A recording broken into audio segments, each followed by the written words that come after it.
सभी भगवत भक्तों को जय जय सिया राम, जय जय हनुमान, हर हर महादेव।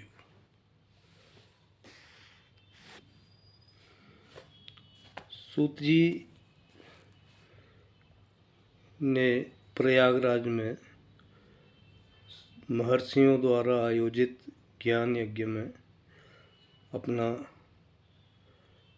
प्राकट्य प्रस्तुत करके सभी महर्षियों को प्रसन्न कर दिया। तो जब सूत जी ने बताया कि यदि शिव पद को प्राप्त करना है, सभी सांसारिक बंधनों से मुक्ति प्राप्त करनी है, तो शिव महापुराण की कथा का श्रवण करें। जो भी सज्जन, जो भी भक्तगण शिव महापुराण की साधना कर लेते हैं, उन्हें सभी सांसारिक कष्टों से, दैहिक, दैविक, भौतिक, सभी सांसारिक कष्टों से मुक्ति मिल जाती है। सूत जी ने जब ये बात कही तो शौनक आदि ऋषि महर्षि बोले कि अब आप हमें वेदांत के सार स्वरूप अद्भुत शिव पुराण की कथा बताइए कि वो कथा क्या है, जिससे कि हमें सांसारिक कष्टों से, सभी पापों से मुक्ति मिल सकती है। देखिए, साधना चाहे किसी की भी हो, चाहे श्रीमद् भागवत की हो, रामायण की हो या शिव महापुराण की हो, साधना में 3 प्रमुख घटक होते हैं। वो 3 प्रमुख घटक हैं साध्य, साधन और साधक। साध्य, साधन और साधक, तब जाके कहीं साधना होती है। इनमें सबसे मुख्य घटक है साधक। जब तक साधक नहीं होगा तब तक न तो साध्य का निर्धारण हो सकता है और न ही साधन का ज्ञान हो सकता है। साधक के मन में जब कोई साधना करने का विचार आता है, तभी उसे साध्य और साधन की जानकारी प्राप्त करनी होती है। साध्य क्या होता है? साधक जिस वस्तु को प्राप्त करने के लिए मनोकामना करता है या साधक जिस वस्तु को प्राप्त करना चाहता है, वह उसका साध्य होता है। और साधन क्या होता है? जिस माध्यम से, जिस उपाय से वह अपनी मनोकामना की पूर्ति करता है, वह उसका साधन होता है।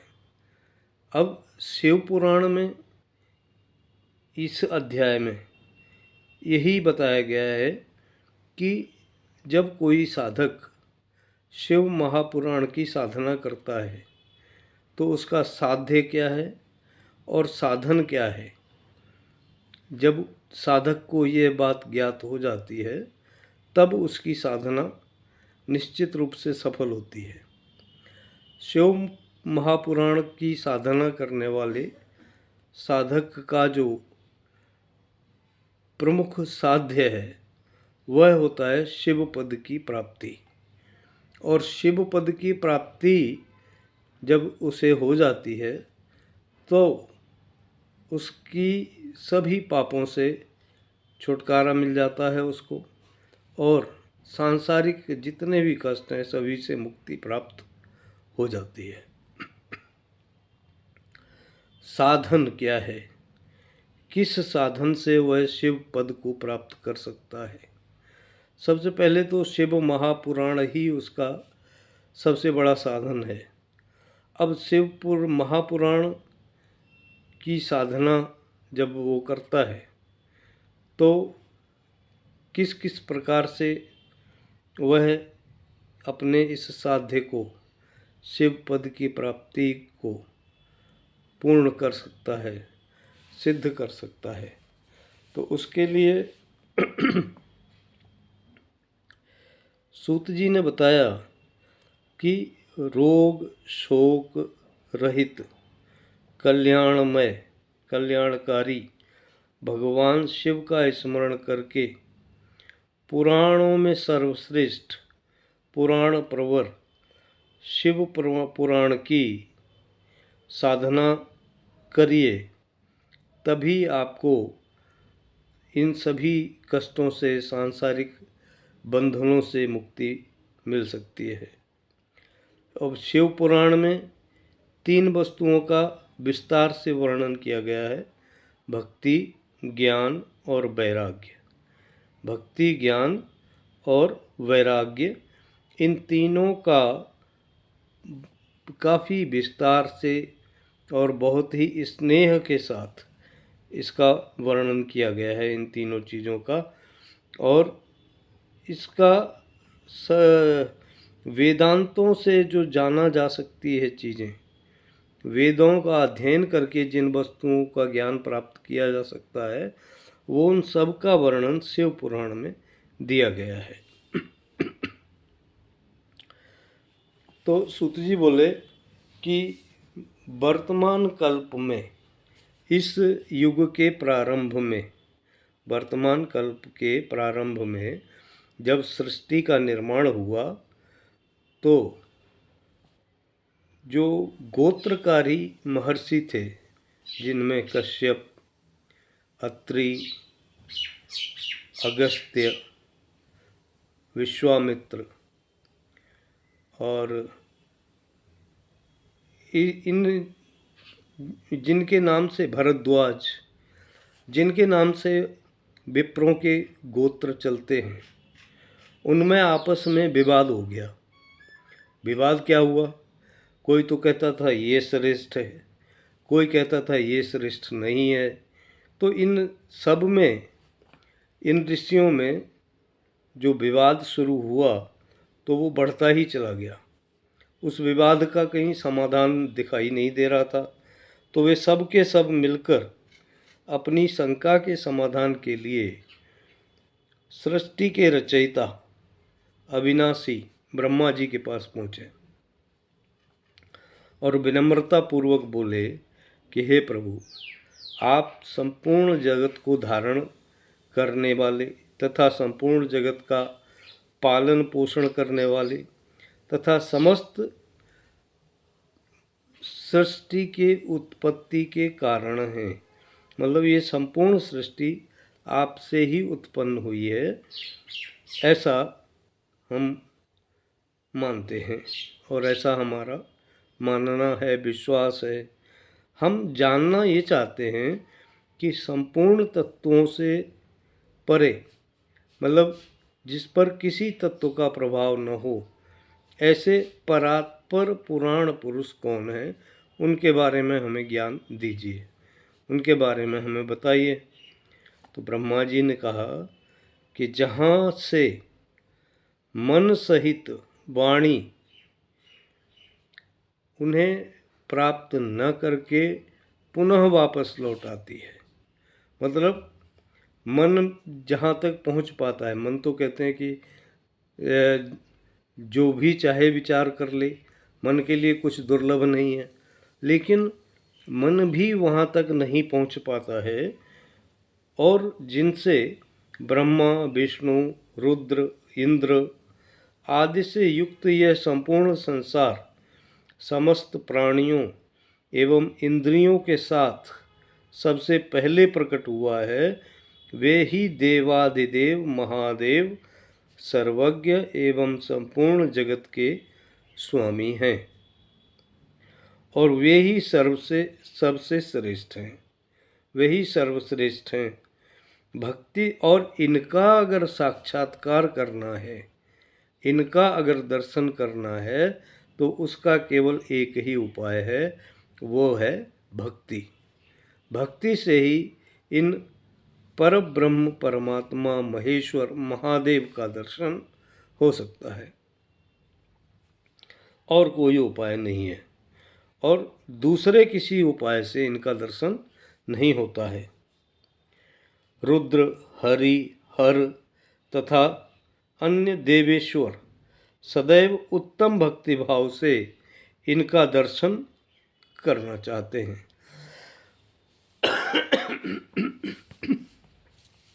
श्रेष्ठ भक्तिभाव से ही इन परमात्मा का दर्शन होता है। भगवान शिव में भक्ति होने से मनुष्य सांसारिक बंधनों से मुक्त हो जाता है और इन्हीं की कृपा के होने से, इन्हीं की कृपा के प्रसाद से इन भक्ति भी कब होती है? जब भगवान शंकर की कृपा हो, हैं? भगवान शंकर की कृपा का जब प्रसाद मिलता है तब जाके भक्ति होती है। और भक्ति से देवता का कृपा प्रसाद प्राप्त होता है। जैसे कि बीज से अंकुर, बीज डालो उपजाऊ जमीन में तो अंकुर निकलता है, पौधा बनता है, फिर बड़ा पेड़ बन जाता है, पेड़ पे फल आते हैं, उसमें फिर बीज लगता है और उस बीज को फिर जब उपजाऊ जमीन में डाला जाता है तो फिर से अंकुर आ जाता है। तो ये सृष्टि क्रम जो है वो इसी तरह से चलता रहता है। लेकिन हे ब्रह्मर्षि, हे महर्षियों, भगवान शंकर का कृपा प्रसाद प्राप्त करने के लिए इस पृथ्वी पर, जहाँ सहस्त्रों वर्षों तक चलते रहने वाले एक विशाल यज्ञ का आयोजन तुम लोगों को करना है, जो हमेशा चलता रहे। और वो यज्ञ कौन सा है? ज्ञान यज्ञ। इन यज्ञपति भगवान शिव की ही कृपा से वेदोक्त विद्या के सारभूत साध्य साधन का ज्ञान होता है। अब जैसे अभी शुरू में बताया था, साधना में 3 घटक मुख्य होते हैं: साधक, साधन और साध्य। साधक को यह निश्चय होना चाहिए कि उसे क्या सिद्ध करना है, क्या प्राप्त करना है, और उसके बाद वह इस बात की जानकारी करे कि वो जिस साध्य को प्राप्त करना चाहता है उसे प्राप्त करने का साधन क्या है, किस प्रकार से वो है अपने साध्य को प्राप्त कर सकता है। शिव पुराण की जब साधना की जाती है तो उसका प्रमुख साध्य होता है शिव पद की प्राप्ति। शिव पुराण की साधना वही साधक करता है जो शिव पद को प्राप्त करना चाहता है, तथा उनकी कृपा के प्रसाद से ही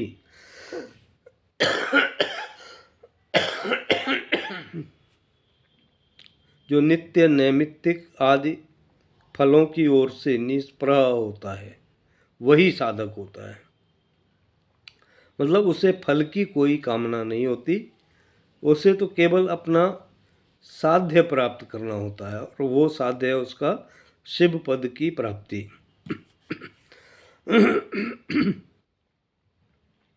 वेदों में वर्णित कर्म का अनुष्ठान करके उसके महान फल को भगवान शिव के चरणों में समर्पित कर देना ही परमेश्वर पद की प्राप्ति है। मतलब साध्य है शिव पद की प्राप्ति, और शिव पद की प्राप्ति हो जाने पर भी वो शिव जी को ही समर्पित कर देता है, ऐसा वो साधक अपने साधन से प्राप्त करता है। मतलब फल भी जो प्राप्त होता है वो भी शिव को ही समर्पित करता है, शिव के चरणों में समर्पित कर देता है, और तभी उसे परमेश्वर पद की प्राप्ति होती है। और इससे जो उसे प्राप्ति होती है वही उसके लिए मुक्ति होती है। इन सभी बंधनों से, सभी पापों से, सभी कष्टों से उसकी मुक्ति हो जाती है। जिन जिन तो जो इस तरह से करते हैं उन्हें उस श्रेष्ठ फल की प्राप्ति हो जाती है। और साधन क्या है, मतलब किस प्रकार से प्राप्त कर सकते हैं, उसके अनेक साधन हैं। साधन तो अनेक प्रकार के हैं, जिनमें से 3 प्रमुख हैं। 3 साधन मुख्य हैं और प्रभावकारी हैं। मतलब हमें हमारे साध्य तक पहुंचाने के लिए सक्षम हैं, ऐसे 3 साधन होते हैं। उन साधनों में क्या क्या हैं? साधन को संक्षिप्त करके बताने पर सूत जी ने कहा कि मैं उनको बहुत थोड़े में समझा रहा हूँ। सबसे पहला साधन है कानों से, अपने इन कानों से भगवान शिव के नाम, गुण और लीलाओं का श्रवण करना, सुनना। अपने कानों से भगवान शिव के नाम, गुण और लीलाओं को सुनना, सबसे पहला साधन ये है। दूसरा साधन है वाणी द्वारा भगवान शिव की लीलाओं का, उनके नाम का वर्णन करना, कीर्तन करना। और तीसरा साधन है इन सभी चीज़ों का, भगवान शिव के नाम का, उनके गुणों का, उनकी लीलाओं का अपने मन में चिंतन करना, मनन करना, ध्यान करना, जप करना। ये तीसरा साधन ये है। तो 3 प्रमुख साधन हैं। सबसे पहले कानों से शिव नाम का श्रवण करना, उनकी लीलाओं को सुनना, उनके गुणों को सुनना। दूसरा साधन है वाणी से भगवान शिव की लीलाओं का, उनके नाम का, उनके गुणों का वर्णन करना। और तीसरा साधन है भगवान शिव की नाम का, उनकी लीलाओं का और उनके गुणों का मन में चिंतन करना, मन में उनका ध्यान करना, जिसको कहते हैं मनन करना, मन में उसका ध्यान करना। ये 3 साधन होते हैं जो सर्वश्रेष्ठ साधन हैं और वेदों द्वारा प्रमाणित हैं। वेदों में इन 3 साधनों का प्रमाण दिया गया है। तात्पर्य यह है कि महेश्वर का श्रवण, कीर्तन और मनन करना चाहिए।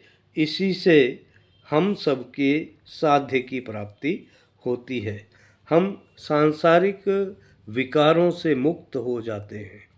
संसार के जो काम, क्रोध, लोभ, मोह, इन सब से मुक्त हो जाते हैं और चारों पुरुषार्थ, धर्म, अर्थ, काम और मोक्ष, ये चारों पुरुषार्थ हमें इन्हीं 3 साधनों से प्राप्त हो जाते हैं और किसी साधन की ज़रूरत ही नहीं पड़ती। अगर हम ये 3 साधन पकड़कर अपने रास्ते पर चलते रहें तो हमें उस साध्य की प्राप्ति हो जाती है जिसे हम प्राप्त करना चाहते हैं। इसी साधन से संपूर्ण मनोरथों की सिद्धि में लगे हुए आप लोग परम साध्य को प्राप्त कर पाएंगे, ऐसा मेरा कहना है। सूत जी ने उन महर्षियों को बताया। लोग प्रत्यक्ष वस्तु को आँख से देखकर उनमें प्रवृत्त हो जाते हैं। मतलब जो हमारे आँखों के सामने है तो उसे तो हम आँखों से देख लेते हैं, लेकिन जिस वस्तु का कहीं भी प्रत्यक्ष दर्शन नहीं होता, जो चीज़ हमें अपनी आँखों से कहीं भी दिखाई नहीं देती, उसे श्रवणेंद्रिय द्वारा यानी कानों के द्वारा जानकर, सुनकर उसको प्राप्त करने के लिए प्रयास करता रहता है। जो चीज़ हमने देखी नहीं कभी, केवल हमने सुना है, तो हम केवल सुनते सुनते ही उस चीज़ को प्राप्त करने की कोशिश करते रहते हैं। तो पहला साधन श्रवण ही है। सबसे पहला साधन है सुनना। हमने कुछ नहीं देखा, हमने केवल सुना कि हाँ भाई ईश्वर हैं।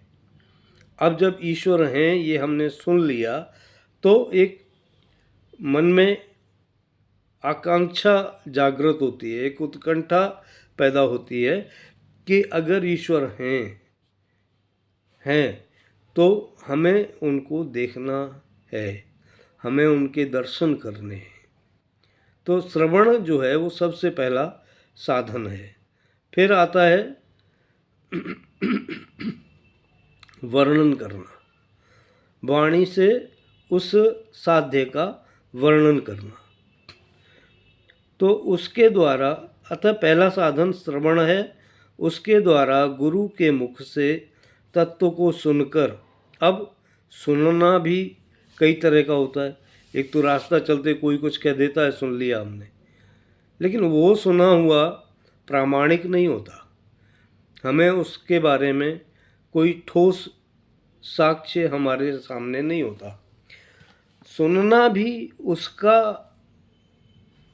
प्रभावकारी होता है, प्रभावशीलशाली होता है, जो सिद्ध पुरुष हो, जैसे हमारे गुरु। तो गुरु के मुख से जो तत्व सुनकर जो श्रेष्ठ बुद्धि वाला विद्वान पुरुष होता है, वो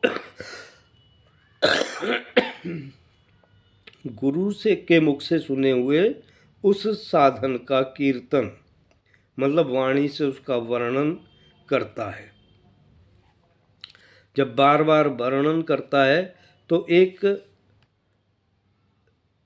निश्चितता उसके मन में पैदा हो जाती है कि हाँ, ये, क्योंकि गुरु तो प्रामाणिक हैं, गुरु वही चीज़ आपको बताते हैं जिसके बारे में वो स्वयं निश्चित होते हैं कि हाँ, ये चीज़ है और इसे प्राप्त किया जा सकता है। तो गुरु ही हमको सच्चा मार्ग दिखाता है अपने साध्य तक पहुंचने का। फिर जब गुरु से सुन लिया, फिर हमने अपनी वाणी से उसका वर्णन किया। जब वाणी से हम बार बार वर्णन करते हैं, तब फिर उसका चिंतन भी करते हैं, मनन करते हैं। ऐसा चिंतन और मनन कर लेने पर इस साधन की अच्छी तरह साधना होती है और उसके द्वारा सालोक्य आदि यानी दर्शन देखकर के क्रम से धीरे धीरे भगवान शिव का संयोग प्राप्त होता है। तब हमें भगवान शिव का दर्शन करने का सौभाग्य मिलता है। बोलो हर हर महादेव, जय जय शिव शंभो। कृपा करो प्रभु। तब पहले सारे अंगों के रोग नष्ट होते हैं। सारे अंगों के अंग हैं कहाँ? हमारे शरीर में ही, और शरीर के अंदर ही मन है। मन से हम जिस चीज़ का चिंतन करते हैं वो हमारे शरीर में प्रभाव पैदा करता है। हम मन से जिस भी वस्तु का चिंतन करते हैं यानी अपने साध्य का चिंतन करते हैं, उसका प्रभाव हमारे शरीर पर पड़ता है और तब जाके शरीर जो है रोगों से मुक्त हो जाता है। सारे अंगों में जो रोग होते हैं वो रोग नष्ट हो जाते हैं। फिर सब प्रकार का सांसारिक आनंद भी हमारे लिए महत्वहीन हो जाता है। फिर हमें सांसारिक आनंद की कोई ज़रूरत नहीं रहती। हमें जब प्रभु महेश्वर भगवान महादेव की प्राप्ति हो जाती है तो हमें सांसारिक आनंदों की अनुभूति कोई खुशी नहीं दे पाती जितनी खुशी हमें भगवान शिव के साक्षात्कार से मिलती है।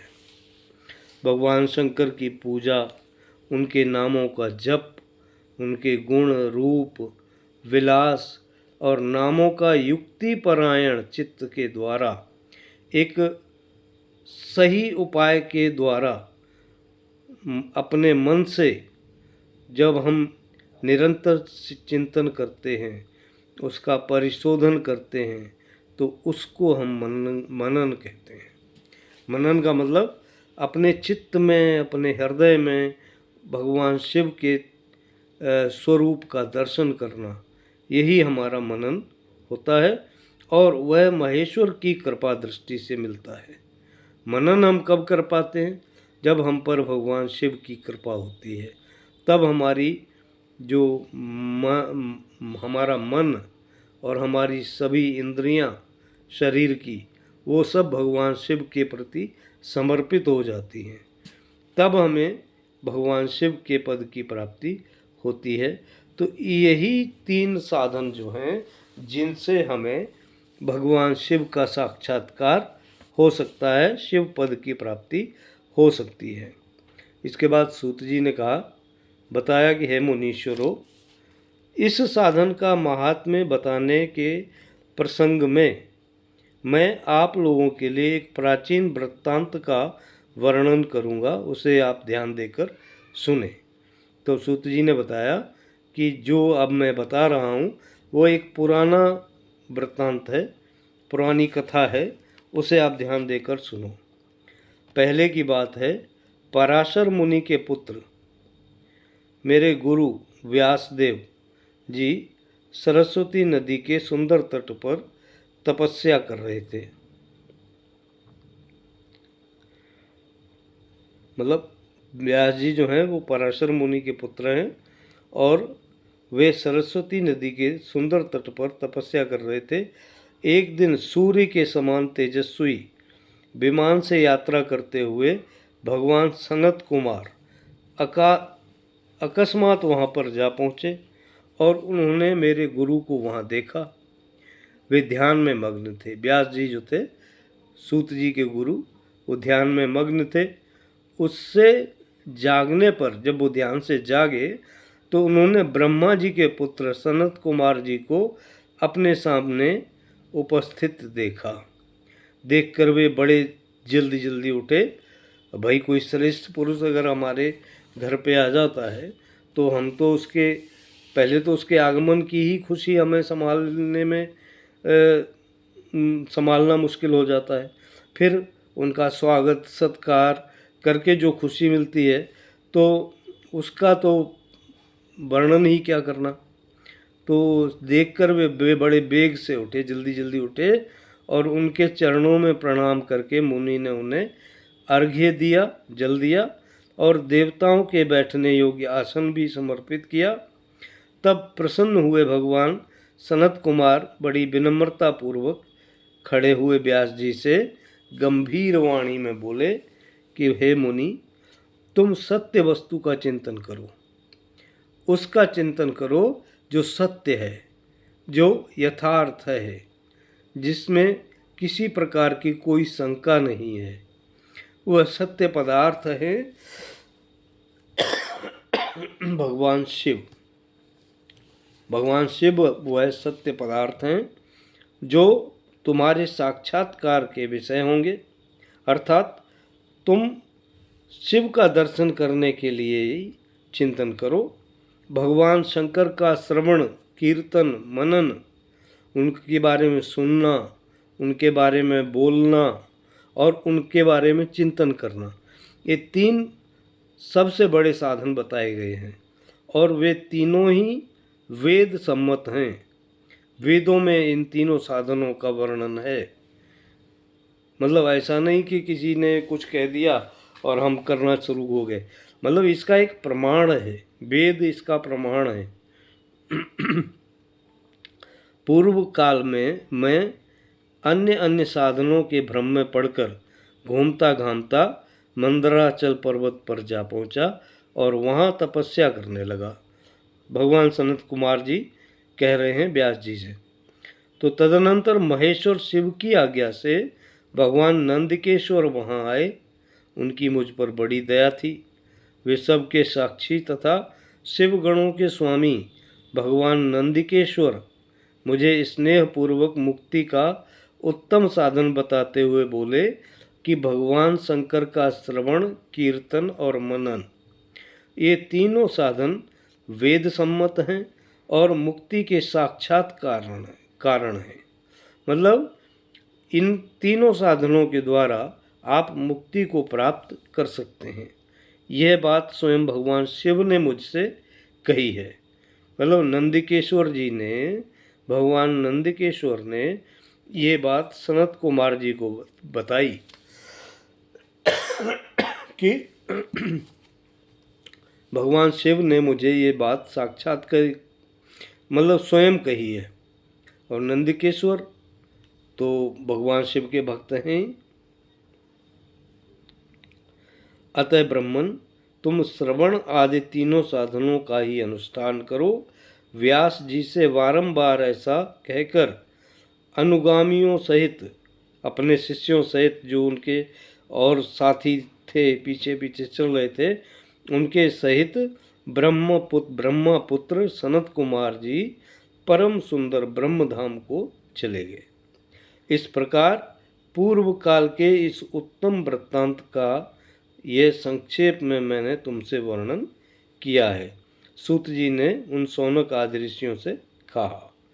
तो वे महर्षि बोले कि सूत जी, श्रवण आदि 3 साधनों को आपने मुक्ति का उपाय बताया है, किंतु जो श्रवण आदि तीनों साधनों में असमर्थ हो, मतलब इनमें से तीनों साधनों में से कोई काम न कर पाता हो, मतलब कुछ लोग ऐसे होते हैं कि बहुत आसान काम भी नहीं कर पाते हैं।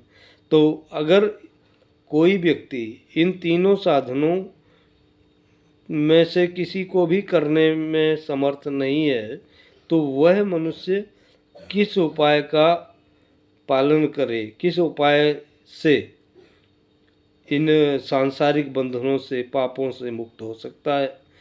किस साधनभूत कर्म के द्वारा बिना परिश्रम के ही, बिना यत्न, बिना उपाय के ही मोक्ष प्राप्त कर सके, ऐसा कोई उपाय हमें बताइए। बोलो भगवान शंकर भगवान की जय। हर हर महादेव। जय जय श्री राम, जय जय हनुमान। कृपा करो प्रभु। भगवत भक्तों को आज यहीं पर विश्राम देना है और कल फिर इसके आगे कहेंगे। बीच में 2 दिन किसी कारणवश नहीं हो पाया ये, तो उसके लिए क्षमा प्रार्थी हूँ भगवान शंकर से भी और अपने सभी साथियों से। जय जय श्री राम, जय जय हनुमान। हर हर महादेव।